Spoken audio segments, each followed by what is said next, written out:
Indition, and today I'm going to be going over a brief overview of our processing steps for forms.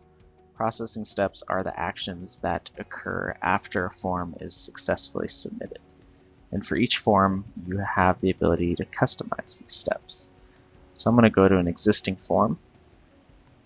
In your form management page, you will see a list of the processing steps that we have for a form. So you can click on those processing steps there to go directly to it, but I'm just going to show you how to get there. So from the form builder, you click on the processing button at the top right. From here, you'll see this is our processing step listing page. So you'll see every single step that we have for a form. So by default, you will always see this on success message. And that is basically just the text that the person submitting the form is going to see once they successfully submit that form. So by default, that's something very basic, such as success, your submission has been saved. You do have some options, and we cover that in a different video. I'm not going to go into the detail, I'm just kind of cover the different types that you have available to you here. So that is our success message. For every single processing step that we have available, you will see that we have a field-dependent step available as well. And what that is a conditional processing step. So if somebody meets the criteria that you set up, only then will we trigger that step to occur. So an example of that could be if you have a drop-down with 3 options, only if they choose option 3 do you want to send out an email to a specific recipient.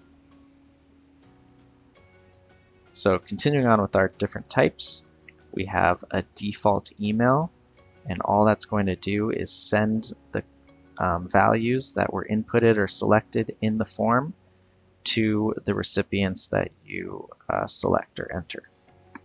So it's just a very basic notification email giving the contents of the form. Respond email is an email notification meant to go to the person that actually submitted the form. So for that, they have to have an email address field, and whatever email address they enter in there is the email address we'll attempt to send the notification to. A custom email is basically you get to choose the email address that you want to send this to, but you get to configure the actual message itself. So you have a rich text editor to build out the entire email, and we also allow you to personalize that email with content from different input fields or selections within the form. So you can say, hello, first name, and whatever first name they provided will actually populate in that email. Next are our CRA processing steps. These are tied to our features that are linked to our marketing automation system. So just briefly cover these. We have add attribute. That is just a flag, or basically a tag you can put on a contact. So if somebody submits a form and they provide their email address, we will create a contact for that person that just submitted the form. And on that contact, we will add an attribute if you have this step added here. So that might just be you have a specific interest form on a product you have. You can tag that contact as being interested in that product, and then later on you can say, oh, where's my list of contacts that are interested in product X? You can just look it up by seeing attributes applied to contacts. Adding, we also have removing attributes. So that's pretty self-explanatory. It's just the opposite action. We have add to list and remove from list. So those are contact lists, basically collections or segments of these contacts. So you can either add them into these existing lists or remove them from existing lists. And then last but not least, we'll let you add to campaign or remove from campaign. So a campaign is basically an email campaign.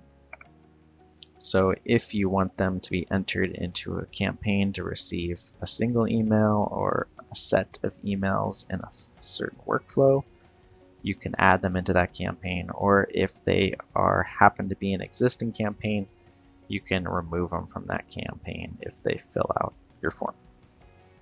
The last step you'll see here is our file processing. And what that means is we can generate a file and send it to you in an email as an attachment. Basically, you can just think of that as being sending a submission to you in an Excel file, for example. Another option is to send it over FTP or SFTP directly to a file server.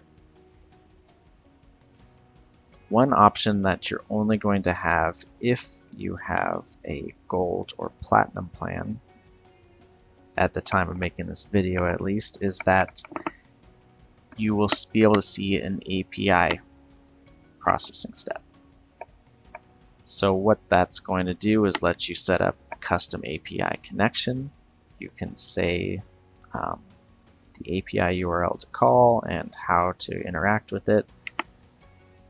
But again, that's a custom, that's a specific processing step that we don't expose to everybody, and we will cover that in a separate video.